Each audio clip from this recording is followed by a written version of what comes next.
ஒரு பெரிய ஆலமரத்தின் அடியில் துறவி ஒருவர் அமர்ந்திருந்தார். அவருக்கு கண் பார்வை கிடையாது. அப்போது அந்த வழியாக ஒருவன், "ஏய் கிழவா, யாராவது இந்த வழியாக சென்றார்களா?" என்று மரியாதையின்றி அதிகாரத்துடன் கேட்டான்.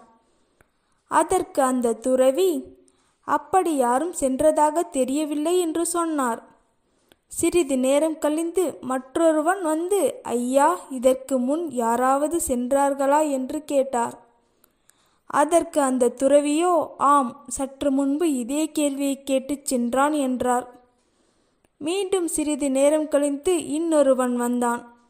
அவனும் துறவியிடம், "வணங்குகிறேன் துறவியாரே, இதற்கு முன் இந்த வழியாக யாராவது செல்லும் சப்தம் கேட்டதா?" என்று பணிவுடன் கேட்டான். உடனே துறவி, "மன்னரே வணக்கம். இந்த வழியாக முதலில் ஒருவர் வீணன் சென்றான். அடுத்ததாக ஒரு அமைச்சர் சென்றார். இருவருமே நீங்கள் கேட்ட கேள்வியைத்தான் கேட்டுக்கொண்டு சென்றனர்" என்று சொன்னார்.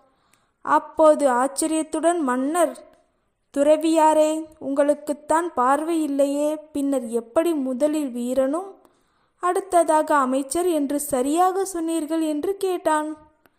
அதற்கு துறவி, "இதை அறிவதற்கு பார்வை தேவையில்லை.